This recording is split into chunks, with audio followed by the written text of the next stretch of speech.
Asher, bakit na contempt ng Blue Ribbon itong si Diskaya? Aga hindi naging katanggap-tanggap sa Senate Blue Ribbon Committee ang sagot ni Pacifico Diskaya alias Curly kaugnay ng hindi pagdalo ng kanyang asawa na si Cesara Diskaya sa ika-4 na pagdinig ng Senado kaugnay sa maanumalyang flood control projects. Sa pagpapatuloy ng investigasyon ng Senado, kinwestiyon ng ilang senador si Curly Diskaya kung bakit hindi nakadalo ang asawa nito. Paliwanag ni Curly, nagpadala ng excuse letter ang kanyang asawa na anya ay balidong dahilan.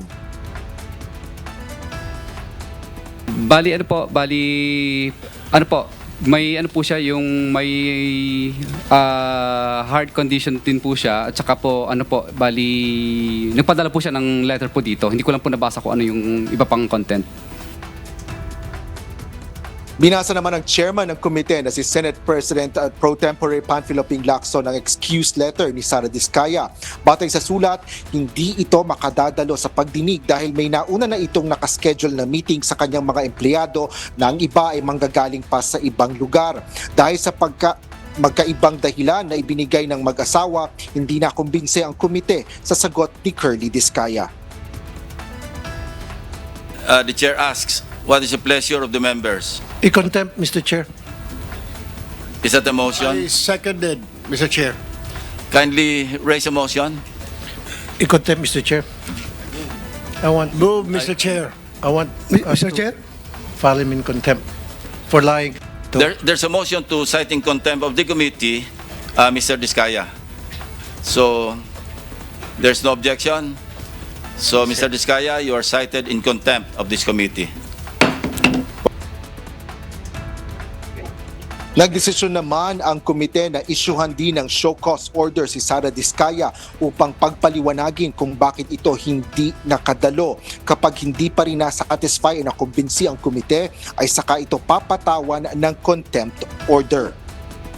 Samantala, kinwestiyon din ng komite ang hindi pagdalo ni Department of Public Works and Highways o DPWH Undersecretary Maria Catalina Cabral. Ito ay dahil nasasangkot si Cabral sa pag-aalok umano ng pag-i-insert ng proyekto sa National Expenditure Program o panukalang budget mula sa sanghay ng ehekutibo. Ayon naman kay DPWH Secretary Vince Dizon, nagbitiw na si Cabral sa pwesto 2 araw lang ang nakararaan.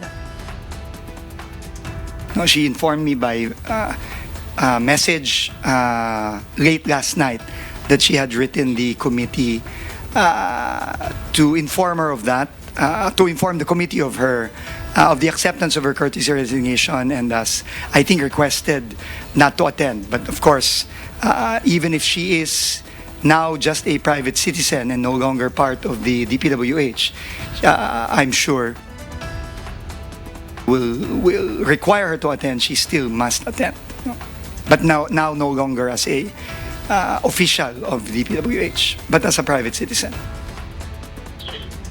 Punso dito, naghain ng mosyon si Senate Deputy Minority Leader Rodante Marcoleta at tuluyan na ngang naisubpina ang dating opisyal para sagutin ang mga issue na kanyang kinasasangkutan.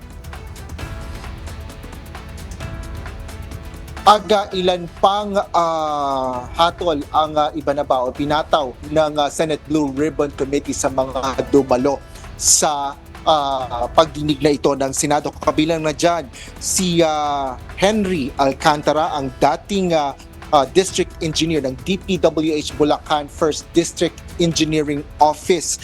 Dahil na rin sa pagsisinungaling ay na-cite ito ng contempt.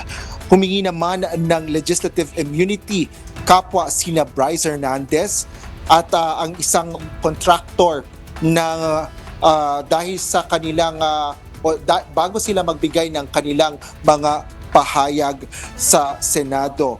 Habang dumalo rin si Mina Elamparo Jose, ang isang empleyado ng WJ Construction o ng isang mga contractor na itinanggi nito na tumanggap o nagbigay siya ng pera sa mga public officials gaya ng pahayag ni Bryce Hernandez sa pagdinig ng House Infrastructure Committee na siya umano ang nagbigay o nagdala ng bayad sa mga ilang senador doon nga sa kanyang o mula nga doon sa flood control projects. Yan muna ang latest dito sa Senado. Balik sa iyo, Aga.